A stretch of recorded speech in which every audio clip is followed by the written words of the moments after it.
Hello students, आप सभी का स्वागत है हमारे यूट्यूब चैनल SST की क्लासेस पर।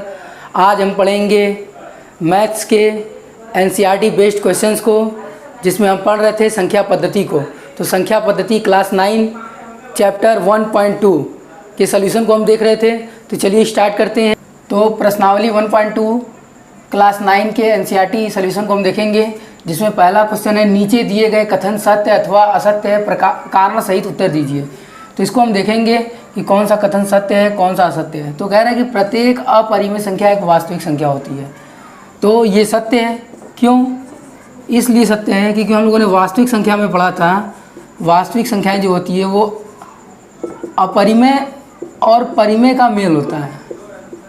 तो इस तरह से प्रत्येक अपरिमेय संख्या एक वास्तविक संख्या हुई, सत्य हुआ। दूसरा, संख्या रेखा का प्रत्येक बिंदु कर्णी m रूप का होता है, जहां m एक प्राकृतिक संख्या है। तो इसमें हम देखेंगे, कह रहा है कि संख्या रेखा का प्रत्येक बिंदु, जैसे हम एक संख्या रेखा बनाते हैं 0 +1 +2 +3 S1 0 -1 -2 -3 -4 यहाँ +4। तो यहाँ पर हम देखेंगे, कह रहा है कि संख्या रेखा का प्रत्येक बिंदु कर्णी m रूप का होता है। तो यहाँ पर देखेंगे ये वैल्यू तो पार्टी वैल्यू तो ठीक है, ये तो वास्तविक होगा और परिमेय होगा, और यह एक प्राकृतिक संख्या हुई। परंतु क्या ये संख्याएं जो है वो प्राकृतिक संख्या है? तो हम देखेंगे -1 -2 -3 ये सब प्राकृतिक संख्याएं नहीं हैं, और कर्णी में m रूप का हो ही नहीं सकते, क्योंकि कर्णी में माइनस अगर से 1 लेते हैं तो ये काल्पनिक नंबर आ जाते हैं, इमेजिनरी नंबर हो जाते हैं। तो इस तरह से यह जो है असत्य है, ये असत्य है और ये सत्य। अब देखेंगे तीसरे क्वेश्चंस को।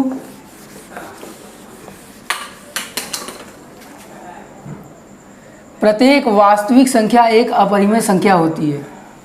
तो यहाँ पर देखेंगे वास्तविक संख्या हम लोगों ने पढ़ा था परिमेय प्लस अपरिमेय।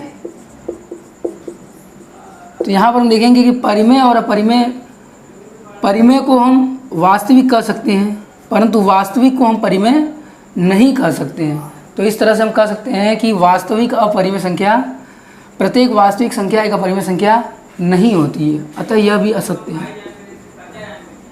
तो चलते हैं हम नेक्स्ट क्वेश्चन पे, जिसमें देखेंगे कि क्या सभी पूर्णांकों के वर्गमूल अपरिमेय संख्या होते हैं।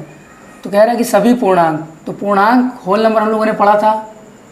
तो अब देखते हैं कि पूर्णांकों के वर्गमूल अपरिमेय संख्या होते हैं। तो कहेंगे नहीं, अपरिमेय संख्या नहीं होते हैं।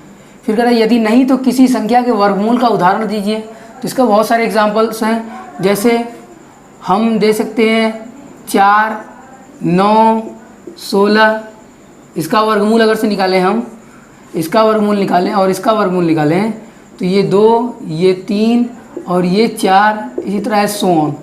तो हम यह कह सकते हैं कि जो परिमेय संख्या हो, तो यहाँ पर हम कह सकते हैं कि पूर्णांकों के वर्गमूल अपरिमेय संख्या होते हैं। तो ये नहीं होते हैं, ये नहीं होते हैं। तो किसी संख्या के वर्गमूल का उदाहरण, तो ये हम संख्या ये हम दे सकते हैं, जो कि ये परिमेय संख्या है, ये परिमेय संख्या है।